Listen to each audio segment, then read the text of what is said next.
Going to just start with a reading from Matthew. It's all about Matthew today, lots from Matthew. Come to me, all you who are weary and burdened, and I will give you rest. Take my yoke upon you and learn from me, for I am gentle and humble in heart, and you will find rest for your souls. For my yoke is easy and my burden is light. Now when Jesus saw the crowds, he went upon the mountainside and sat down. His disciples came to him, and he began to teach them. He said, "Blessed are the pure in spirit, for theirs is the kingdom of heaven. Blessed are those who mourn, for they will be comforted. Blessed are the meek, for they will inherit the earth. Blessed are those who hunger and thirst for righteousness, for they will be filled. Blessed are the merciful, for they will be shown mercy. Blessed are the pure in heart, for they will see God." Be pure in heart, everybody. Blessed are the peacemakers, for they will be called children of God. Blessed are those who are persecuted because of righteousness, for theirs is the kingdom of heaven. Blessed are you when people insult you, persecute you, and falsely say all kinds of evil against you because of me. Rejoice and be glad, because great is your reward in heaven, for in the same way they persecuted the prophets who were before you. Amen. Last time I came, I was asked to get us to talk about suffering. This time I got to choose what I want to speak about. But here we are in a time where all we can see around us is suffering. Yeah. Been thinking about it really over these last 6 weeks that we've been so aware of violence and suffering in our world. And thinking about how Jesus wept over Jerusalem because he could see his people running headlong into another conflict with the Romans, and it happened, and Jerusalem was destroyed, and Jesus was there weeping 2,000 years ago, and we weep today with Jesus over that land again.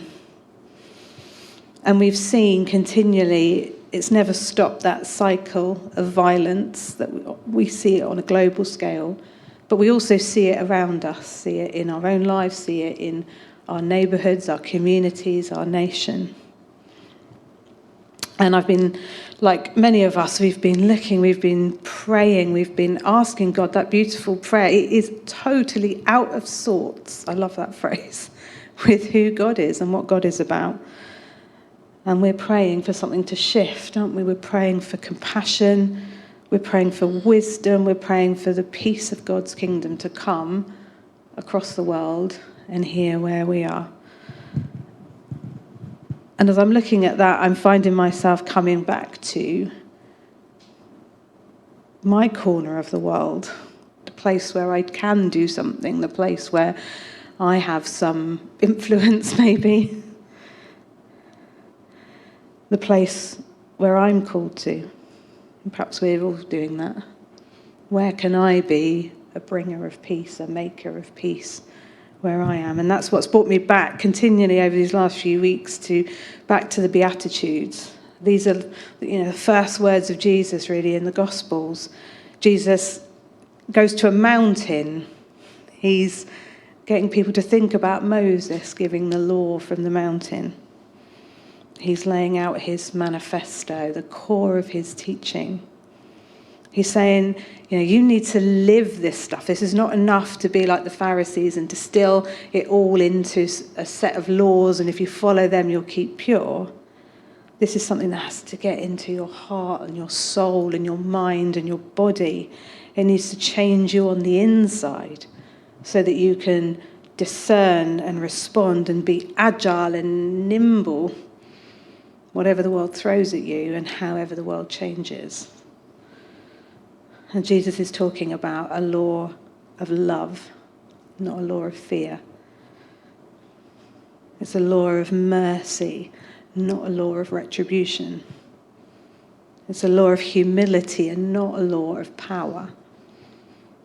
It's a law of freedom, not a law of control.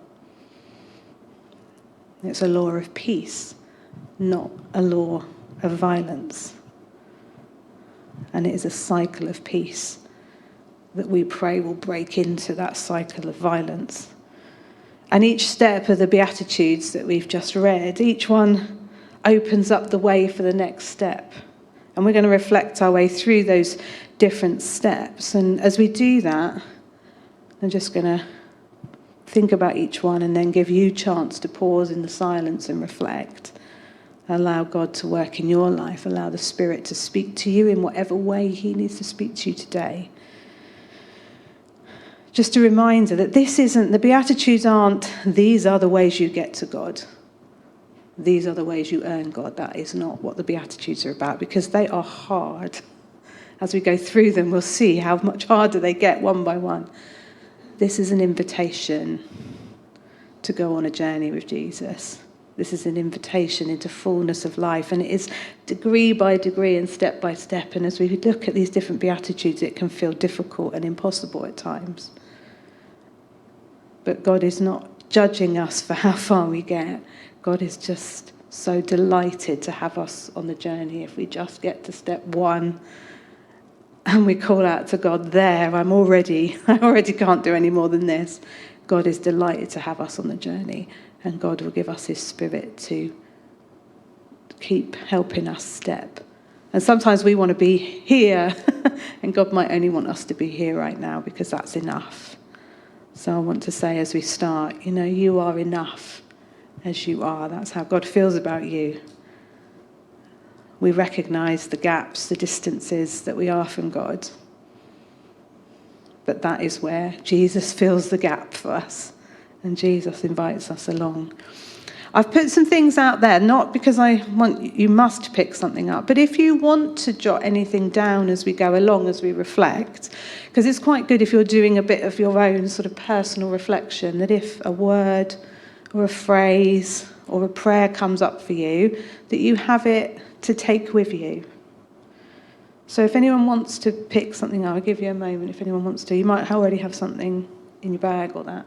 But if you want to pick up a card, or if you'd like someone else to go and get one for you.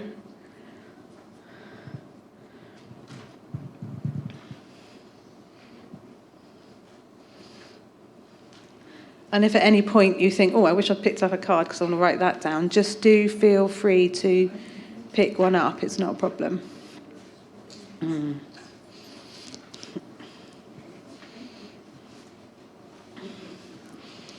And no one's going to read them afterwards. I'm not going to be getting you to hand them in, and I'm not be marking them at the end. Well, there you go, for a little bit of grace to practice. So these are for you, just as a helpful. So don't feel you've got to scribble notes. Just for your own, whatever comes up for you, if you want to just jot it down and reflect. So we're going to approach this in a sort of relaxed manner, just finding a way to sit for yourself that feels relaxed, feels comfortable. And if you want to close your eyes for the whole thing, for part of it, then feel free. I'm just going to reflect on each beatitude and then give just a couple of questions that you can pause and reflect on. And if your mind wanders, that's absolutely fine. Distractions can be very much part of prayer, because God might take us somewhere, or God might meet us in some thought that we're having about what's going on in life, and God might meet us there. Or it's a chance for us to say, I'm distracted, come back to God. And that's a great thing, yeah. Well, it's a blessing, isn't it? It's because it's blessed are the... So it's a word that means the sort of blessings. Really, yeah. Good question. I hope I got the answer right, but I'll have to Google it. I'll have to check up mine. Yeah.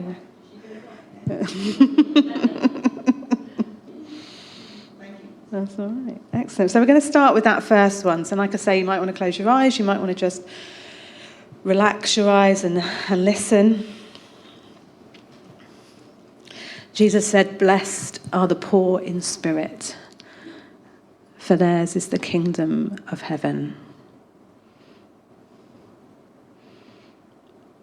We come with empty hands, not thinking of ourselves better or worse than anyone else, not thinking we deserve any more or less than anyone else.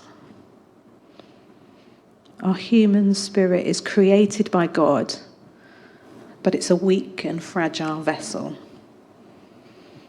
ready to become home to the treasure that is the Spirit of God.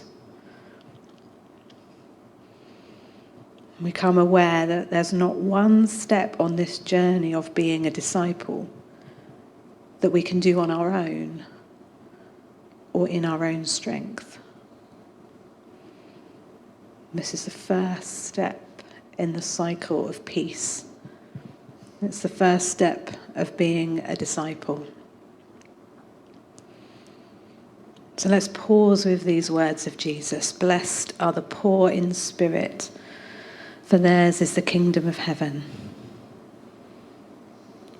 And in the silence, speak to Jesus about your spiritual poverty. Let him sit with you in your fragility and your vulnerability. And reflect on what it means that Jesus wants to make his home and build his kingdom in you.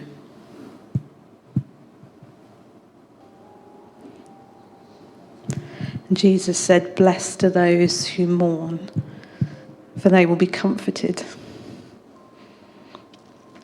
We come as people who grieve. We carry our own pain, our loss, our sadness, our regret. We carry it for those we love and those we meet. And we carry it for this world.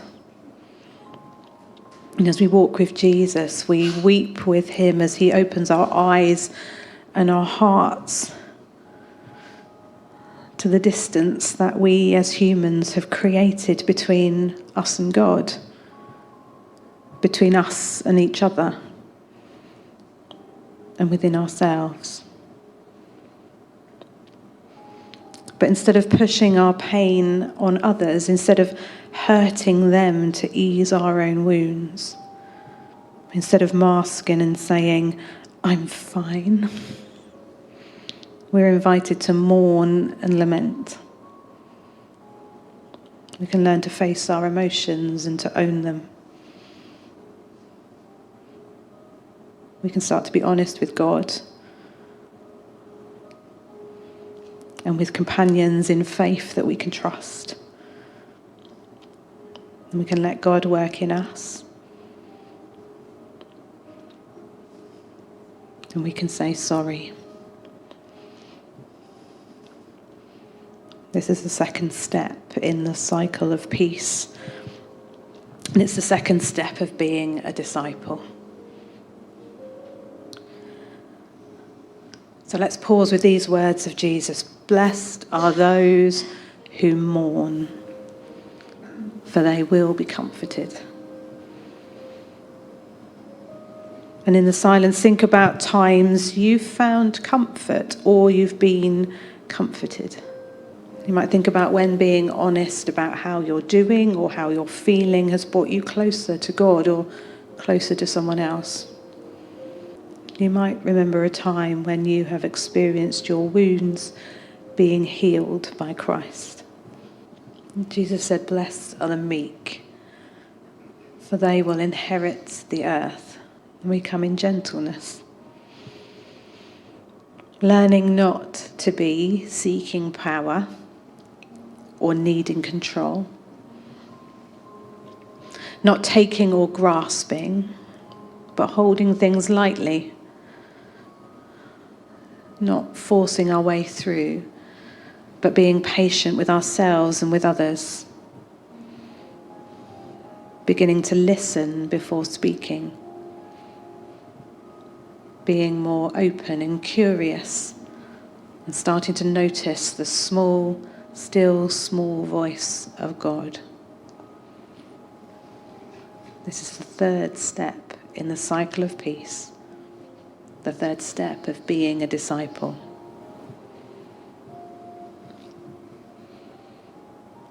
So let's pause with these words of Jesus. Blessed are the meek, for they will inherit the earth. In the silence, think about, where do you notice the still small voice of God? What are you being invited to let go of? What control, what power?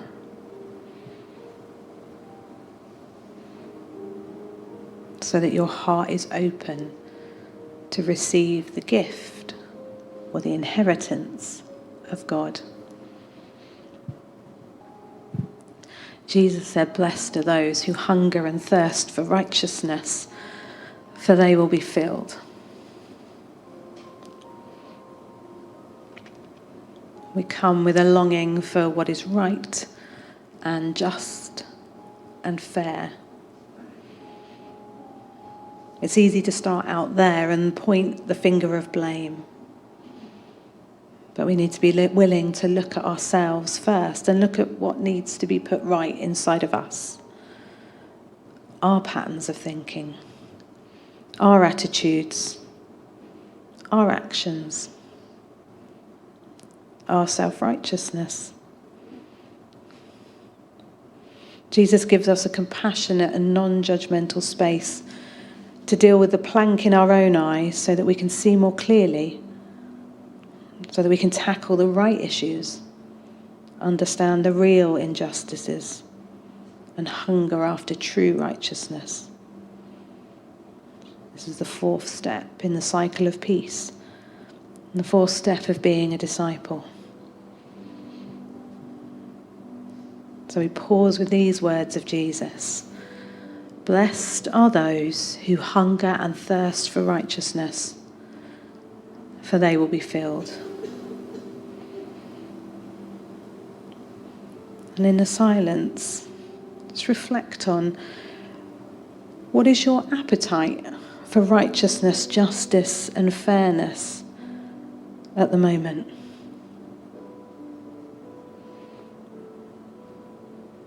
What do you notice shifting within you? What is being put right, or what do you hunger to be put right in your life? Jesus said, blessed are the merciful, for they will be shown mercy. And we come with hearts of forgiveness. As we're aware of the debt that has been paid for us by Jesus, so we're filled with the love and joy and freedom that Christ brings. As we have been forgiven, so we are asked to forgive. That's a lifelong journey.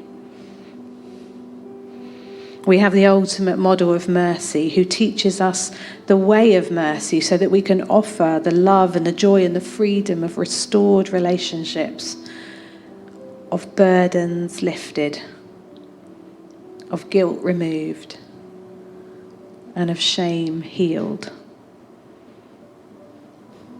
We're invited to see the good in others and to make room for failure, our own and everyone else's. This is the fifth step in the cycle of peace, the fifth step of being a disciple. Let's pause with these words of Jesus. Blessed are the merciful, for they will be shown mercy. And in the silence, sit in the awareness of the mercy and forgiveness of God. What has it meant and what does it mean for your life? Is it easy or hard to accept, to fully accept that mercy? to believe that God's forgiveness is as much for you as it is for anyone else? How does the mercy that God shows you impact the mercy that you show to others? And Jesus said, "Blessed are the pure in heart, for they will see God." We come in simplicity. We're welcomed into a place where we can grow in freedom, where one by one the cords can be cut from each unhealthy attachment that holds our heart captive, where our desires gradually draw more in line with the desires of Jesus, where who we are and who we want to be start to shift closer, where the division inside us begins to subside and we become less frightened to be seen as we truly are. Then we can see a new vision. We can see the things of God. This is the sixth step in the cycle of peace, the sixth step of being a disciple. Let's pause with those words of Jesus.